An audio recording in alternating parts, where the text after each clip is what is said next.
Hello and welcome to today's review of the Transformers Takara Legends 23 Galvatron. And oh boy, is Galvatron a sight to behold.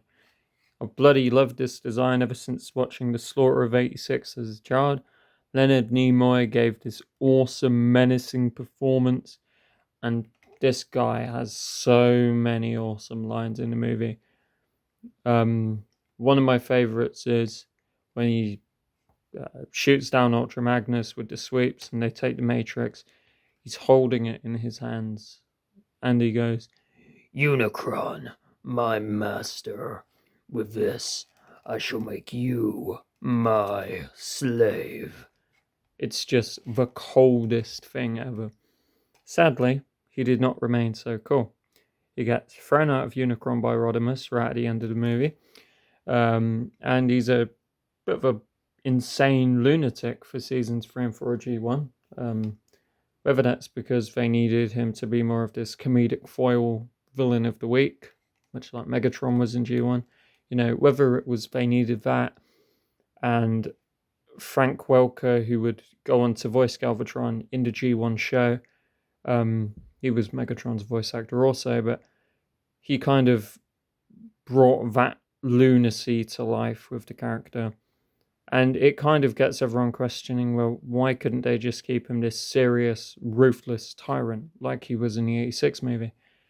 Now, I don't know if they just wanted to move in a different direction because it worked better for the format of the show, or some other reason, but Leonard Nimoy crushed it. I don't mind Frank Welker's Galvatron in the show. It's fine. It's not as good, but that's because I like the more serious incarnation of the character. Now, this is just such a fucking cool figure, man. This is the render form upgrade kit with it. You've got two little pieces that go over the arms. They cover the holes and move the port over to the side of the arm. I'll show it on this right side. Here you go. So now when you plug it in, the port for the cannon ends up being on the outer part of the arm. Same with this side. That way the cannon can connect as it should. Now, the other thing the render form upgrade kit does is gives Galvatron a accurate head. It's got a beautifully painted face. Let's just bring it into focus. There you go. Bloody lovely. Awesome light piping. This is definitely the best light piping I've ever experienced. Sadly, it was by a third-party group and not an official company. That is Hasbro or Takara. But, if an upgrade kit is going to make a mold I personally enjoy even better and just screen accurate, I'm all for it. If I had to critique anything about screen accuracy with this mold, let's just ignore this part of the backpack because he is meant to have something similar to this on the back, but this is far too large. And it's also not quite accurate visually, as I guess Hasbro, when they made this mold for Titan's Return, they'd intended for it to transform into a spacecraft, and then people were like, hold up, there's actually all the bits necessary to turn this into the cannon mode. Now, when Takara released the figure a couple of years later, as they were doing at the time, they would have the Legends line, they'd drop a figure in it, give it a more accurate paint deco. They ended up stumbling upon this color scheme for Galvatron. Now, I don't really know what this is accurate to, because this color of, say, lilac is what I think it is. It's much more accurate to what Cyclonus is. But Galvatron in the 86 movie, and not really in the G1 Titan, but the 86 movie specifically, he's this like deep bluish purple. Now Hasbro haven't even got that right with the new Studio Series 86 figure. It's still the wrong color. The only people to ever get the color scheme right are third parties that make masterpieces. I think the Fans Toys Sovereign figure is the most accurate Galvatron anyone has ever made. Sadly, it's a masterpiece. But what can you do? And I don't want to talk about things like the Legacy and Kingdom Galvatron. They're essentially the same figure with slight differences in paint. But man, proportionally, they're bloody awful. I used to own the Kingdom version with the battle damage on it. It handles like crap. Like, the legs are very stumpy, he's far too short. The head isn't the greatest looking, and this just blows it out of the water. And the only thing that the Kingdom figure might have over this is articulation, because this is just a figure from like 2016 when Titans Return was ongoing. So of course your 2020 Kingdom figure isn't going to hold up by comparison. Well, this isn't going to hold up to that, but you get what I'm saying, right? So let's just look at these things and quit the rambling. This appears to be the Kingdom Galvatron cannon. This was sent to me by the seller of this guy. Comes apart like this, goes back on. You know, quite cool stuff. Would fit a blast effect in here. So let's just... One I've got on hand is the Scourge blast effect. There you go, a little pew pew out there, which is quite nice. So there's that. Now here's the original cannon that this mold of Galvatron came with. It's huge. If you try and plug it onto the new arm ports, it sticks out massively. Which, it's, you know, not visually appealing or anything like that, but what can you do? If we remove the new section and plug in the old cannon, it doesn't look terrible, but I'm still not a fan of the arm being on the front of the arm.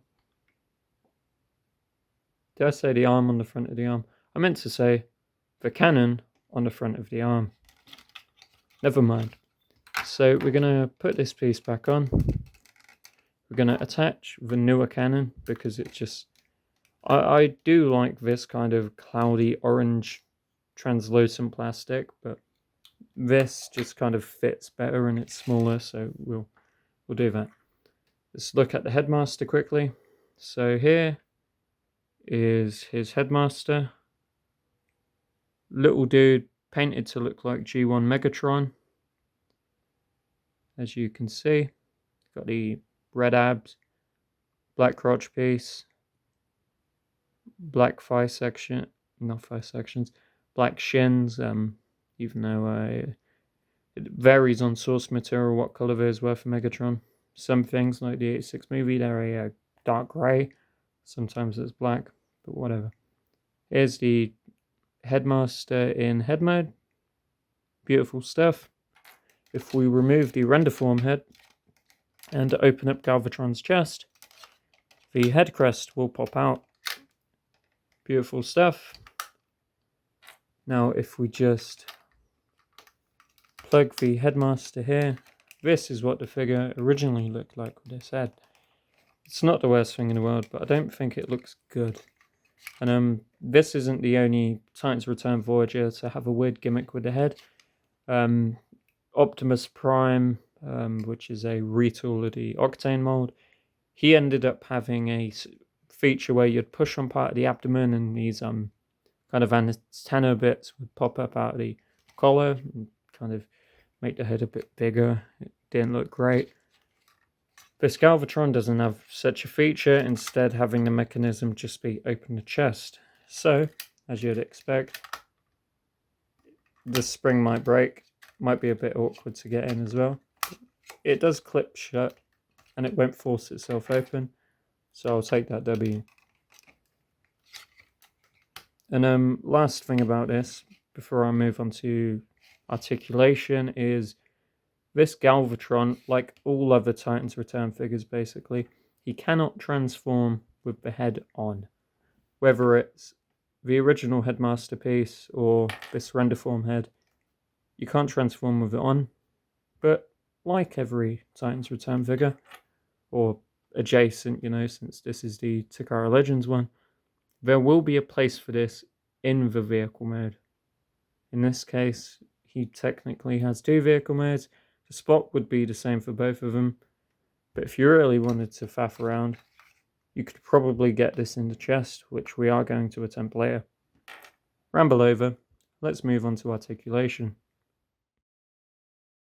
So, onto Galvatron's articulation. Let's start with the shoulders, and they're on soft ratchets. They go all the way up like this. Apologies for that. Now, they're going to go this far up, unless you move this section. in which case they go this far up. Bring that down and it still looks good. They'll go this far backwards unless you move this grey piece. Otherwise, they'll go all the way around, like so. Bicep swivel cannot do a full 360 due to the tank treads on the back of the arm, but it will go further around the other way. Double joint at the shoulder, double joint at the elbow, like so. This is for transformation, but it's a nice bit of articulation if you want it.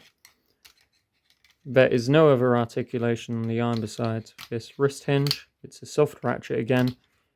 It only moves inwards for the transformation, but it's welcome articulation like normal. If we move on to this head, it will go all the way around and spin on the headmaster socket. The original head, by comparison, would not do so because the head crest cannot move. This figure also does have a really tight waist. If you shuffle some parts around and adjust this section on the back of the crotch, it will do a full 360-degree spin, like so. Then you just fold it back up. There you go, problem solved. Quite cool. Now if we look at the legs kick back that far, legs kick forward this far, knees pull more than a 90, but it's kind of ugly due to the positioning of the joint, how far back it is from the kneecap. Thigh swivel does a full 360 on a mushroom peg, like so. Nothing further until you get to the ankles. They do tilt. There's some up, some down, some inward, some outward, and he stands perfectly fine. My only issue with this guy is sometimes the ankle joint does well be a bit weak and he will fall over, but more often than not, it's not a problem. So now from here, we're going to be moving on to size comparisons. So for Galvatron size comparisons, we're going to compare him to the sweet Kingdom Cyclonus, Kingdom Huffer, Legends Trailbreaker, Ralph, Steve, and I don't really have too much interesting to say here besides the fact that I think Galvatron is a good size. For an old Voyager, he's about as close to what Cyclonus is now. Cyclonus being so big is an exception, not the rule. Modern Voyagers don't get to that size. But I'm loving what's going on here, you know. Him and his two men, they have a good size comparison. He towers over a mini-bot like Huffer, which I'm all for. Trailcut is a good size next to him. It just shows you kind of different price points, so to speak. And back around the time that Galvatron came out, Legends class figures were already bigger than what Trailcutter is, but they were twice the price. So, you know, take what you can get. And the minifigures, by comparison, you can see they're quite good still. And yeah, we're going to be moving on to the transformation.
Now, for a look at the cannon mode, this guy is a triple changer, which is very important to point out.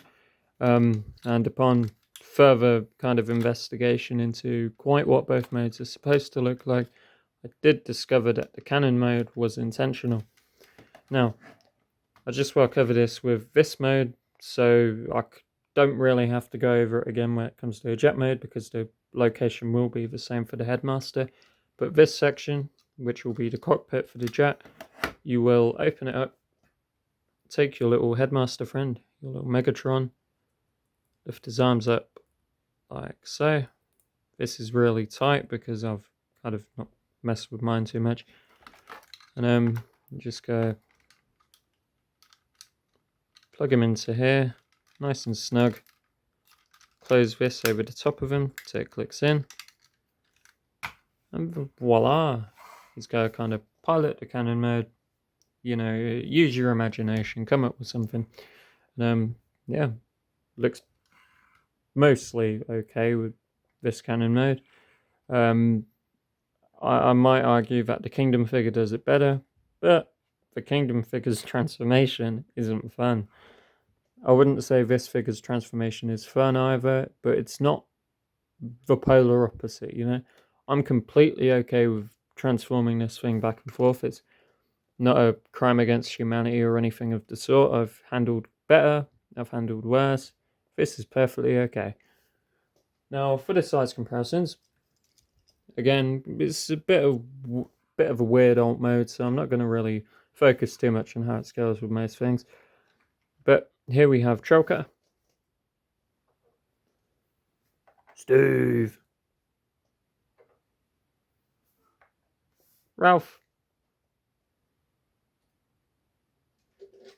and because he's still on hand, Legacy United Chase. Sod it, we'll put him here instead. But yeah, towers over a Carbot. I mean, Chase is fairly small for a modern deluxe, but I think that's because they were the Rescue Bots figures to be a bit smaller than the average kind of Transformers figure, but whatever, you know. Chase is actually a really cool figure. I'll get to him sometime. Eventually I'll get to everything, you know, but that's a way away. Just gotta take these guys out of shot for now. Now, before we move on to the, I guess, jet spacecrafty mode, or whatever the hell it is, I do want to talk about what this looks like with the other cannon being used. So if we just simply disconnect it from here, we take the Kingdom cannon, it will plug nicely into the headmaster port, and it looks like this. Now, the best way I can describe this cannon piece on this specific alt mode is that it looks a bit anemic. I don't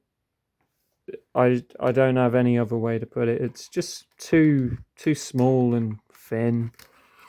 Even if we remove this middle section, plug this straight in like you do on the Kingdom figure, you know, having these flaps up looks weird. If we fold them out to the side, I still think this looks bad.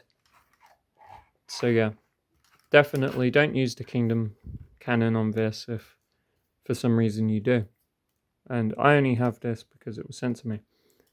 And another thing to point out is the Kingdom cannon part, the paint will chip, you know, it will rub off like mine has. This was in this condition when I got it. It's not something that bothers me much, but it's a thing that can happen. I will continue to display Galvatron in robot mode with this cannon though, because I do think it's the better of the two, due to the fact it just makes everything look cleaner. Now we're going to be moving on to the transformation into the jet mode. Now we're going to be moving on to the transformation for the jet mode.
Now for the aerial spacecraft, or whatever the hell we're calling it.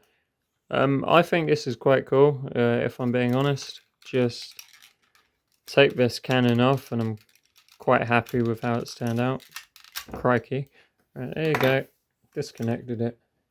And yeah, it's quite a thing to look at. I think really cool shape. I mean, you probably can tell it's just a guy with his legs sprawled out. But, I think it makes for a really interesting spaceship design. But now the cockpit is where it's expected to be, and the headmaster is cutely sitting in there. There you go. Like so. Beautiful stuff. It's one of my favourite things about Titan's Return, just the kind of interconnectivity between all of the different size classes with these headmaster figures, and each of them, besides one Legends class figure, can house a headmaster inside the vehicle, regardless of what type of vehicle it is. It could be a plane, it could be a boat in Sea Spray's case. It could be all sorts of random stuff, but all of those figures kind of incorporate what the Titan Masters or Headmasters do. So there you go, quite cool. And for the size comparison for this mode, here we have Cutter, Ralph, Steve, Chase. Now if we move everyone aside, Chase is a fair bit smaller. You would expect the car to be smaller than spacecraft. I've said this before. I'm not too bothered about the scaling between spacecraft, planes, and, any aerial vehicle and a land vehicle. If the aerial vehicle is bigger, yeah, for the most part, that's fine by me. It makes sense. Unless it's like something really small, I'm cool with, say, Cosmos is a really small UFO, and Chase happened to be a bit bigger than it. I can kind of live with it depending on the situation. I'm not a scale nut for vehicles, I'm more so interested how everything looks together in robot mode, and then I kind of figure it out from there. But yeah, generally quite cool vehicle. And then if you add on the cannon, I do think this is a really cool look, but it's not something I'd really it's not something I'd brag about, because it does look silly from any angle of it in the top. Like this, it doesn't look too bad, maybe he's just got a giant death cannon, get creative with it. It's not a terrible idea. And my overall thoughts are that the cannon mode, whilst being the accurate vehicle, I think I prefer the spacecraft, purely because the cannon mode kind of handles this whole cockpit section weirdly. It kind of hangs uglily. I'm making up words again. It just kind of sits on the bottom. It doesn't look very nice. And then the whole cannon assembly is far too chunky with all the moving parts, and it's not the best looking thing in the world. If you want a Galvatron that looks really good in cannon mode, the Studio Series 86 one does not look half bad. Too bad, for I think that figure's transformation is horrible. And since it's the same mold as Kingdom and Legacy or whatever, I think those are pretty crap too. But here we are. Now, moving on to my final thoughts. Now, for my final thoughts on the Transformers Takara Legends 23 Galvatron, I think he's pretty damn cool. Aesthetics for this guy, I kind of look at this robot mode, it's quintessentially Galvatron to me, even if this kind of back piece is maybe a bit bigger than I'd like. I do think with the Renderform upgrade kit, this figure is brilliant. If you can get an upgraded head of any sort for him, go for it. I think it does solve most of the visual problems, but that's purely because the Headmaster feature wasn't incorporated the best with how the head crest works, and it's kind of hit and miss. But overall, aesthetics, I won't give him a 5 because the upgrade kit just completes it for me. And I do love the lilac, even though it's not entirely accurate to what he's based on. Transformation on this guy, it's a fairly smooth process between the jet mode, the cannon mode, everything, no matter where you're going from where, it's good. Solid 4 out of 5 on that one. Articulation for this guy. Now, he does have something like ankle pivots, which isn't far too common for figures of his age. But not too sure about some of the other stuff, you know. These shoulder pieces, they get in the way of everything. The arm treads do ruin a couple things. The legs don't move the best due to the kneecaps and whatnot being weird. But he does have a functional waist if you move more parts out of the way. So, you know, it's really everything he does is really hindered by something else. But most he has going for him is double jointed elbows and ankle pivots, which, you know, it's not too much to brag about. So articulation on this guy, I will put it at a 3 because it's fairly standard for the time period, and I can't put him any higher because everything is somewhat held back by something else. Then value for money on this guy, that's a bit of a complicated one because if you've got the Titans Return figure that Hasbro made, you do get something that looks distinctly different from this, you know, different color scheme and whatnot. And I'm not sure about the render form upgrade kit being available for that. But, you know, if you got that version, you're probably not spending a lot of money to look at one second hand nowadays. This version, on the other hand, I got mine loose and without the box. And I did spend a decent amount because Japanese figures don't tend to be too common over here. And luckily I was able to source it from a collector on eBay. But for what I paid for it, I am happy with this because it completes a whole. Oh, I don't say completes as in I recently brought this. I've had this for quite a long time, but this completed a part of my collection that I kind of didn't expect to clear so soon because there just wasn't a Galvatron I was happy with. By this point, before getting him, I had already sold the Legacy one because I thought that figure was horrible, and yeah, you know, this just does everything for me. On a value for money perspective, if you paid its retail for the Takara Legends version here, or you got the original Hasbro version, I actually think it's a solid 4 out of 5. He's a nice hefty boy, doesn't do an awful lot wrong, looks like the character, even though the original head is a bit jank. That's where this comes into it. Beautiful mug. And yeah, it's just a brilliant figure. No, he's no masterpiece, but I really enjoy him. Would I recommend you buy one? Sure, if the price is right and you can find a new head for it, then go for it. If you can find all of these extra parts for him, definitely go for it. If it's not going to break the bank. Personally, I wouldn't spend more than 50 quid on one of these. Maybe if you're getting a boxed one, push for maybe 55 if it's got the upgrade kit as well. Otherwise, just steer clear. Get this Hasbro version because that Hasbro version you can get for about 25 pounds, you know. And even though it doesn't look as nice, and again, head issues, you've still got a good figure on your hands, in my opinion. Definitely one of the better ones for the time period. This has been AnimatedCHUG. Thank you for watching, and I'll see you next time.